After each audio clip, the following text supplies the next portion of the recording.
안녕하세요. 프랑스 응용 어문학 전공 오혜주입니다. 저는 오늘 트랜스미디어의 사례로서 스캄이라는 드라마를 소개하고자 합니다. 스캄은 노르웨이에서 시작된 드라마 시리즈인데요. 한 고등학교 내에서 벌어지는 10대 청소년들 간의 일상을 주요 소재로 다루고 있습니다. 노르웨이는 물론이고 그 인기가 전 세계적으로도 엄청나서 현재 프랑스나 독일, 벨기에, 미국 등 7개의 국가에서 리메이크되어 방영되었습니다. 저는 그중에서도 프랑스 버전 스캄을 가장 많은 시즌을 봐왔는데요. 원작인 노르웨이 스캄이 시즌 4를 마지막으로 종영한 반면 스캄 프랑스는 현재 시즌 8까지 방영되었고요. 그러니까 시즌 5부터는 프랑스 스캄이 오리지널인 셈인데 또 스캄 프랑스가 리메이크 과정에서 스캄만의 독특한 컨셉과 세계관을 유지하면서도 프랑스 특유의 감각적인 각색으로 원작을 뛰어넘는다는 평가를 받고 있고 또 그에 맞는 인기를 아직까지 누리고 있어서 오늘 저는 스캄 프랑스를 중점적으로 다룰 예정입니다. 지금부터 스캄이라는 드라마 시리즈가 왜 이렇게 전 세계적인 지지를 받으면서 인기를 얻게 되었는지 또 그리고 이 시리즈에 어떤 트랜스미디어적 요소가 있는지를 특징들과 함께 지금부터 소개하려고 합니다. 먼저 스캄의 시즌 운영 방식입니다. 스캄은 전 화면에서도 언급되었듯이 같은 고등학교라는 공간적 배경을 공유하면서 서로 친구, 연인의 관계로 묶인 10대 청소년들이 일상 속에서 겪게 되는 다양한 사건들을 다루고 있는 드라마입니다. 그리고 이제 학교 생활이라는 중심 스토리 라인을 기점으로 등장인물 사이에서 시즌별로 각각의 호스트 인물을 정해서 그 호스트의 시점에서 개인적인 서사를 다루게 되는데요. 여기서 다양한 시점을 보여줌으로써 서로 가지고 있는 고민이나 처해 있는 상황도 다르고 때문에 보다 청소년에서 성인으로 성장하는 과정에서 누구나 겪을 수 있는 혼란이나 방황의 순간들을 더욱 여러 각도에서 조명할 수 있기 때문에 많은 공감을 얻을 수 있었다고 생각합니다. 여기서 제목인 스캄이 가지고 있는 의미를 알 수 있는데요.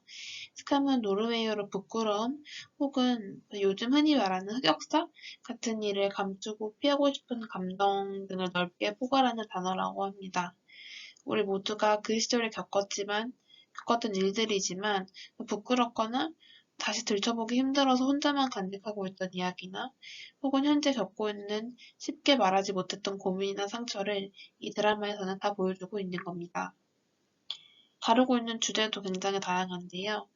친구나 연인과의 갈등을 비롯해서 왕따나 성 정체성, 종교, 인종, 여성 인권에 관한 문제까지 이를 직접 겪고 있는 당사자인 각 호스트가 자신의 시점에서 더욱 깊고 넓게 보여주고 있습니다.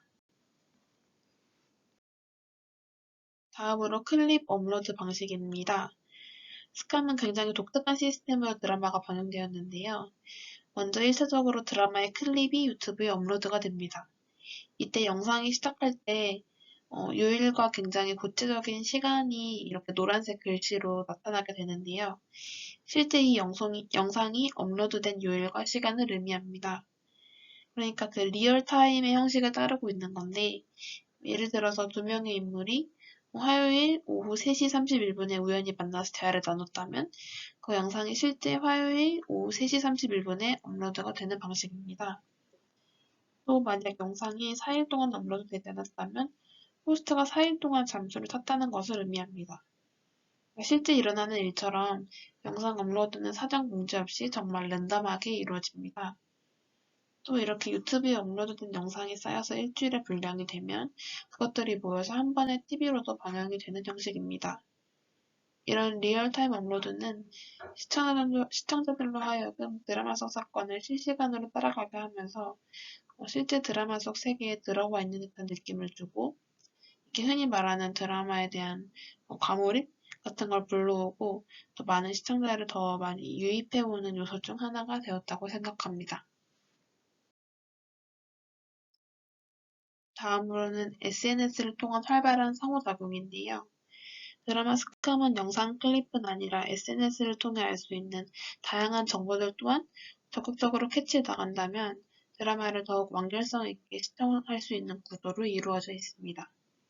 드라마에 나온 인물들은 자신의 인스타그램 계정을 가지고 있고 시청자들은 이 계정에 접근해서 팔로우해서 또 온라인 게시물들을 볼 수가 있는데요.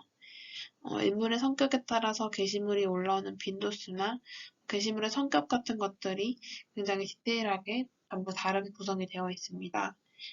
또 드라마에서는 나오지 않았던 등장인물이 나눴던 문자 메시지들도 다 올라오기도 하는데요. 시청자들은 이 게시물들을 통해서 영상 클립에서 다뤄지지 않거나 포스트의 시점에서는 보이지 않는 다른 인물들의 일상들을 엿볼 수 있기도 하고 또 인물들이 서로의 계정을 팔로우하거나 언팔하는 등의 행위를 보면서 이 인물들의 관계에 어떤 변화가 생겼는지 추측도 가능하게 합니다.